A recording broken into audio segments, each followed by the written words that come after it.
আসসালামু আলাইকুম। SSC chemistry final suggestion 2025 এ সবাইকে স্বাগতম জানাচ্ছি। আর তোমাদের আছে মাত্র 1 মাসের মতো।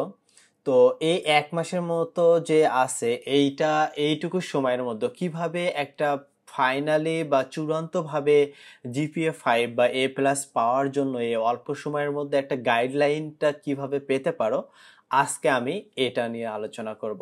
তাহলে চলো আর কথা না বাড়িয়ে আমরা শুরু করি।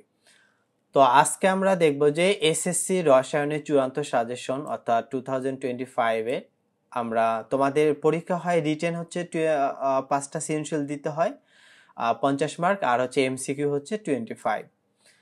তো তোমাকে এখানে বুঝতে হবে, যদি তুমি উইক স্টুডেন্ট হয়ে থাকো, যদি এতদিন ভালোভাবে তুমি না পড়ে থাকো, তাহলে তোমাকে অ্যাটলিস্ট 5 মার্ক তুলতে হবে, তাই না? রিটেনে 5 মার্ক অবশ্যই তুলতে হবে। অবশ্যই তোমাকে 3টা সিকিউ কিন্তু মাস্ট দিতে হবে। আর যদি স্ট্রং ভালো স্টুডেন্ট হয়ে থাকো, তাহলে আরও ভালো করার জন্য রিটেনে তুমি ভালো করলে, এমসিকিউ ভালো করলে, তাহলে ওইদিকে প্র্যাকটিক্যালে 25-এর মধ্যে তোমার 23-24 পেয়ে যাবা মাস্ট। তাহলে আর সবগুলো কিন্তু তোমাকে অ্যাটলিস্ট এদিকে মোটামুটি তোমার টোটাল দুইটা মিলে তোমার হচ্ছে 58-59 অর্থাৎ 60-র ভিতর তোমাকে রাখতে হবে। তাহলে তোমাকে অবশ্যই 60-র ভিতর রাখতে হবে। তাহলে আমরা এবার অধ্যায়গুলো দেখে নিই। তোমরা জানো যে আমি এখানে প্রত্যেকটা অধ্যায় 12টা অধ্যায়ের নাম লিখে রেখেছি। আমি শুধু তোমাদেরকে ইম্পর্টেন্ট অধ্যায়গুলো বলবো, যেগুলো থেকে তুমি সিকিউ মাস্ট দিতে পারবা। প্রথমত হচ্ছে পর্যায় সারণী। এই পর্যায় সারণীটা পড়বো, অথবা পদার্থের গঠন। এই দুইটা যদি তুমি পড়ো, মাস্ট একটা সৃজনশীল কমন পেয়ে যাবা।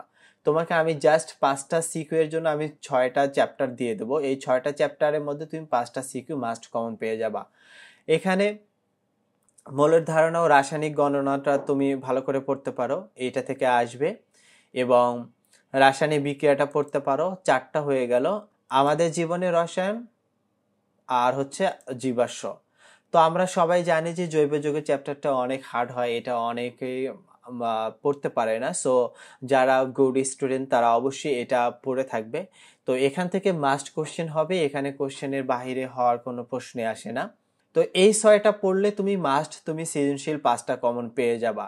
এখন তুমি যদি যদি জীবাশ্মটা যদি না পড়ে থাকো, তাহলে তুমি কোনটা পড়তে পারো? তোমার হচ্ছে রসায়ন ও শক্তি চ্যাপ্টারটা তুমি নিতে পারো। এই 6টা চ্যাপ্টার পড়লেই তুমি 5টা সৃজনশীল তুমি কমন পেয়ে যাচ্ছ। তাহলে এখন কথা হলো যে আমি সিকিউ এর জন্য 5টা সিকিউ আমি কমন পেয়ে যাচ্ছি, বাট এমসিকিউ এর জন্য আমি কি এই 6টা চ্যাপ্টার পড়লে হবে? না। তোমরা জানো যে এমসিকিউ কিন্তু কোনো স্কিপ করা যায় না, বাট সিকিউ এ তুমি 8টার ভিতর তুমি 5টা দিতে পারবা, বাট এমসিকিউ এর জন্য তোমাকে অবশ্যই সবগুলো চ্যাপ্টার পড়তে হবে। সবগুলো চ্যাপ্টারের জন্য মূল বইটা একটু ফোকাস ভালো করে নিয়ে নিবা। দেন তুমি গাইডের এমসিকিউ গুলো প্রত্যেকটা রিডিং পড়ে পড়ে দেখবা। আর অবশ্যই তোমাকে এমসিকিউ এর বেলায় 22+ পেতে হবে। একটা জিনিস দেখো, কারণ সিকিউ এ কিন্তু আমাদের কাটার ওয়ে আছে, but MCQ A cutter way নাই।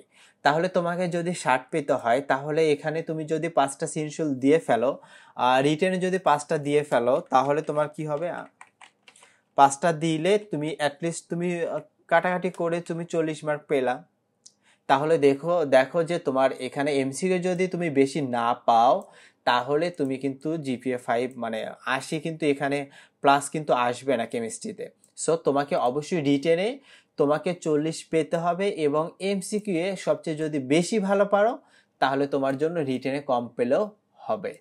আশা করি তোমরা বুঝতে পেরেছো। তো এই 6টা চ্যাপ্টার তোমরা রিটেনের জন্য পড়তে পারো, আর এমসিকিউ এর জন্য সবগুলো চ্যাপ্টার তোমাকে ভালোভাবে পড়তে হবে। তো আজকের ভিডিওটি ছিল এই পর্যন্ত। ভিডিওটি ভালো লাগলে অবশ্যই লাইক, কমেন্ট, শেয়ার এবং মাস্ট সাবস্ক্রাইব করো। নেক্সটে আবারও সাজেশনে তোমাদের দেখা হচ্ছে সেই ভিডিওতে। সেই পর্যন্ত তোমরা ভালো থেকো, সুস্থ থাকো। আল্লাহ হাফেজ।